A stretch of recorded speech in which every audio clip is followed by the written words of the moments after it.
আজকের ক্লাসে আমরা ক্লাস 7-এর কোষে দেখি 1.1-এর এই 6-এর দাগ থেকে 5-এর দাগ থেকে শুরু করব। কারণ আগের ভিডিওতে আমরা 4-এর দাগ পর্যন্ত কমপ্লিট করেছিলাম, তোমরা আশা করি দেখেছো। যদি না দেখে থাকো তাহলে এই ভিডিও ডেসক্রিপশন বক্সে লিঙ্ক দিয়ে দেবো, দেখে নেবে। 5-এর দাগেরটা দিয়েছি কি, একটি খাতার দাম 6 টাকা 50 পয়সা হলে 15টি খাতার দাম কত হবে। খুব সহজ, একটার দাম যদি এত হয় 15টির দাম হবে 15 গুণে 6 টাকা 50। এই গুণটা, ভগ্নাংশের গুণটা তোমাদের করতে হবে, এই দশমিকের গুণটা তোমাদের করতে হবে। তাহলে একটি খাতার দাম কত?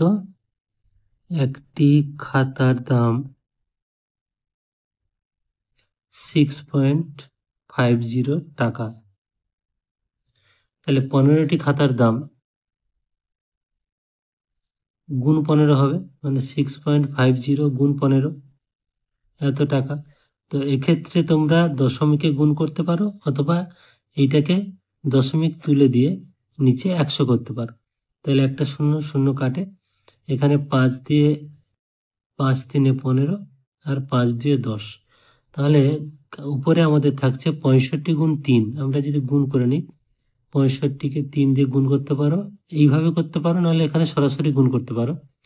3 5 15, 5 হাতে 1, 3 6 18 19।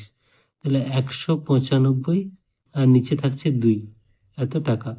তো এটা যেহেতু আমাদের দশমিকে দেওয়া ছিল, তাহলে এটাকেও দশমিকে করতে হবে। তার জন্য আমাদের 2 দিয়ে ভাগ করতে হবে।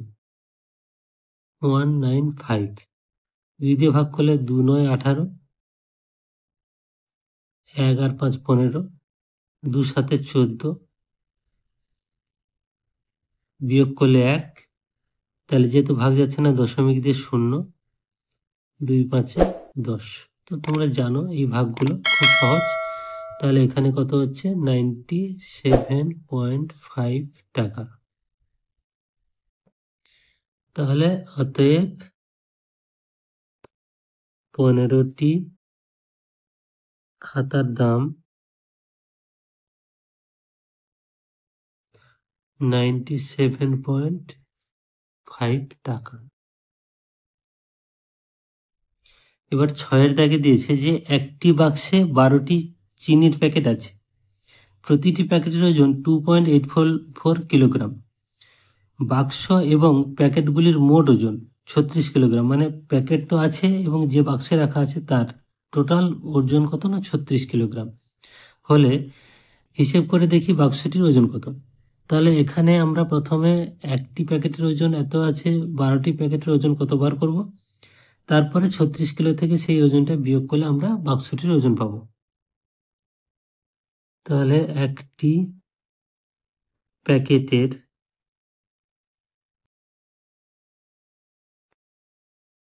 ওজন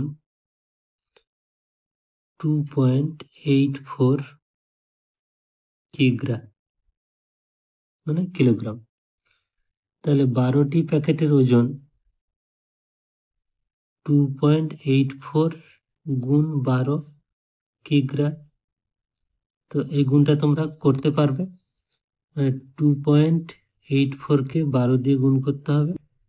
একেবারে 12 নামতে করতে পারো, অথবা 2 দিয়ে 1 দিয়ে যেভাবে গুণ করে করো। আমি এখানে একেবারে 12 নামতে ধরে গুণটা করছি।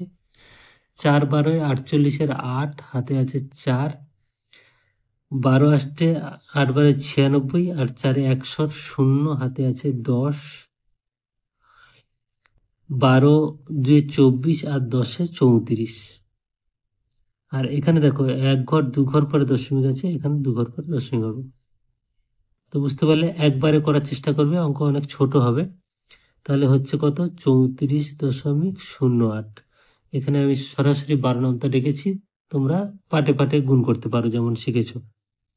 তাহলে এত কিলোগ্রাম। তাহলে 12টির ওজন হচ্ছে এত কিলোগ্রাম। আবার বাক্স এবং প্যাকেটের মোট ওজন হচ্ছে 36 কিলোগ্রাম। বাক্স ও প্যাকেটগুলির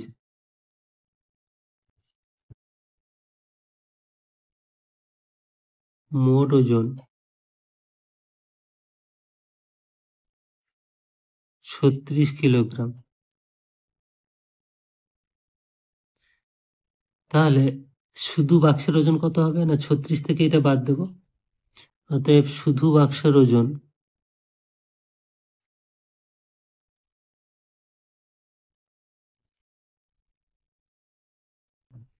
সমান 36 বিয়োগ 34.08 কিলোগ্রাম।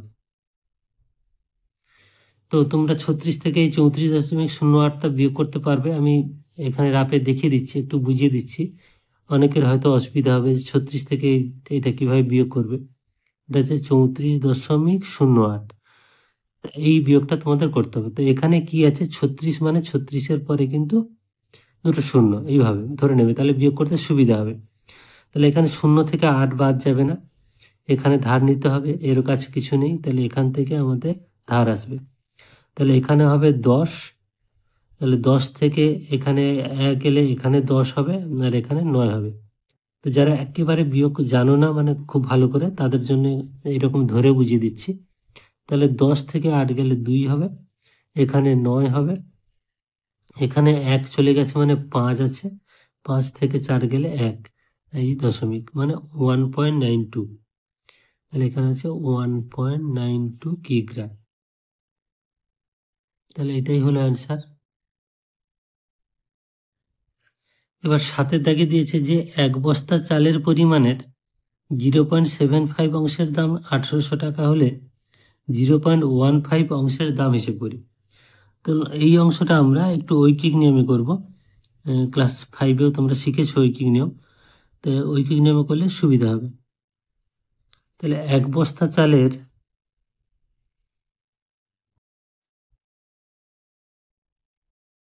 মোট পরিমাণ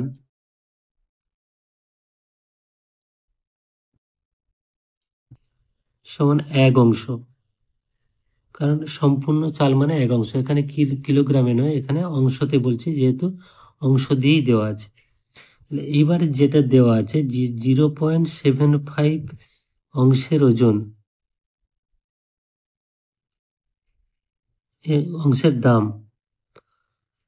1800 টাকা, তাহলে এত অংশের দাম এত টাকা। এবার 1 অংশের দাম কত হবে, বেশি হবে না কম হবে, যেহেতু এইটার থেকে 1 বড় তাহলে বেশি হবে, তার মানে বেশি হলে কি হবে, এই ছোট সংখ্যাটা দিয়ে কি করব আমরা ভাগ করব, 1800 বাই 0.75 টাকা। এবার 0.15 অংশের দাম কত হবে, 1 অংশের দাম যা হবে এই অংশের দাম কম হবে, বা এটাতে আমরা সরাসরি গুণ করব 1800, মানে 1 অংশের দাম যাই দেওয়া থাকে না কেন, যে কোনো অংশের দাম দেওয়া থাকলে সেটাকে সরাসরি গুণ করা যায়, 0.75 গুণ 0.15। এবারে আমাদের কাটাকাটিটা এখানে করতে হবে, কাটাকাটিটা তোমরা ভালো করে প্র্যাকটিস করবে। এখানে দেখো দশমিক তুললে নিচে 100 আসবে, এখানে দশমিক তুললে উপরে 100 যাবে, সেই 100 কাটাকাটি হবে বলে আমি আর লিখলাম না, কারণ দশমিক তুললে নিচে 1 আর দুটো সংখ্যার জন্য দুটো শূন্য, এক্ষেত্রেও তাই হবে, কাটাকাটি হবে। এবার এইখানে 15 আছে, 75 আছে, 15 একে 15, 5 15 75, এবার 5 একে 5, এখানে দেখো সরাসরি কাটাকাটি করে যাবে, নাহলে তোমরা ভাগও করতে পারো। তাহলে যেহেতু আমরা 5-এর নামটা ডাকছি, আছে কত না 18, তাহলে 3 5-এ 15, 3 বেশি আছে, 3 আর 0 30, 5 6 30 আর 0 360। এইভাবে তোমরা কাটাকাটি যদি করতে পারো তাহলে কিন্তু রাপে আর করতে হবে না, সময় অনেকটা বেঁচে যাবে। তাহলে উপরে আমাদের আছে 360 আর 1 মানে 360, তাহলে এত টাকা। তাহলে যেটা আমাদের চেয়েছিল যে 0.15 অংশের দাম হিসেব করি, অতএব 0.15 অংশের দাম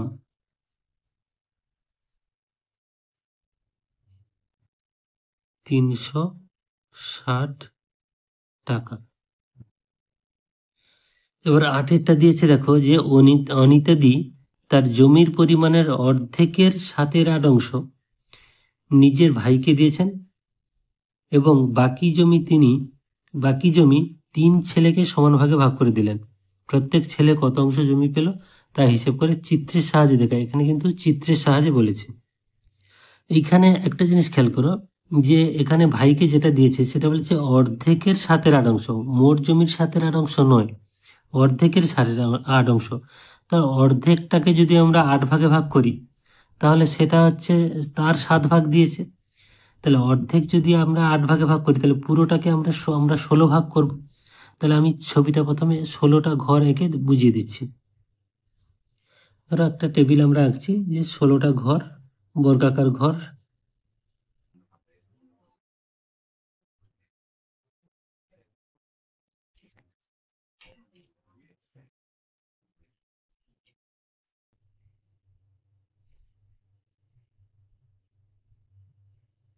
দেখো এইখানে কিন্তু 16খানা ঘর হয়ে গেল। 1 2 3 4, এদিকে 1 2 3 4 4 4 16টা ঘর হয়েছে। এইবার 16টার অর্ধেক মানে এখান থেকে এইটুকু অংশ, আবার বাকি অর্ধেক মানে এখান থেকে এইটুকু অংশ। এই যে অর্ধেক, এখানে যে 8টা ঘর আছে সেই 8টা ঘরের মধ্যে 7টা দিয়েছে, মানে 7-এর 8 অংশ। মানে ধর আমি যদি ক্রস চিহ্ন মেরে দিই, এই ক্রস চিহ্নগুলো দেওয়া হয়েছে ভাইকে, তাহলে এইটা এখনো দেওয়া হয়নি, এটা এখনো বাকি আছে। তাহলে ভাই পেলো এখান থেকে কত, 7-এর 8। দেখো খেয়াল করে, এই 8টার মধ্যে যদি 7টা দেওয়া হয় তাহলে হলো কত, 7-এর 8। তাহলে বাকি এবার যে পড়ে থাকলো, মানে বাকি অর্ধেক প্লাস এখানে আরো একটা, তাহলে 1 2 3 4 5 6 7 8 9টা, 9টাকে সমান 3 ভাগে ভাগ করা হয়েছে, মানে 3টে করে। মানে প্রথম জনকে যদি আমরা এ ধরি তাহলে এ পেলো 3টে, দ্বিতীয় জনকে যদি আমরা বি ধরি তাহলে বি পেলো 3টে, তৃতীয় জনকে সি ধরলে সি পেলো এই 3টে ঘর। তার মানে তারা সমান করে পেলো। তাহলে এই ছক থেকে আমরা কি বুঝতে পারছি, যে ভাই পেলো অর্ধেকের 7-এর 8 অংশ। তাহলে ভাই পেলো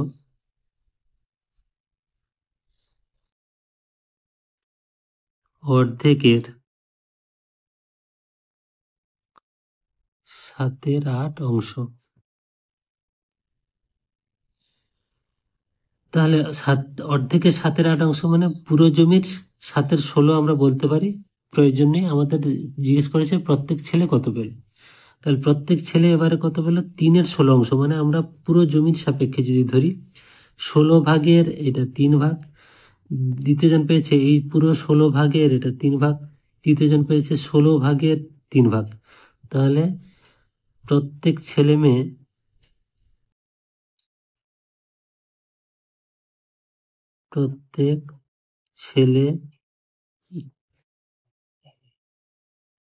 ছেলে মেয়ে নয়, এখানে শুধু ছেলে বলেছে, প্রত্যেক ছেলে পেল 3-এর 16 অংশ করে। আশা করি বুঝতে পারলে। তাহলে প্রথমে আমাদের এইভাবে ছকটা সাজিয়ে নিতে হবে। এবার ভাই পেল 7-এর 8 অংশ অর্ধেকের, আর প্রত্যেক ছেলে মেয়ে পেল 3-এর 16 অংশ, মানে পুরো জমির সাপেক্ষে, অর্ধেকের সাপেক্ষে নয়, পুরো জমির সাপেক্ষে 3-এর 16 অংশ করে। এটা হলো। তাহলে তাহলে আমরা 8 পর্যন্ত কমপ্লিট করলাম এই ভিডিওতে। তো আশা করি ভালো লেগেছে, সবাই ভালো থাকবে। Thank you.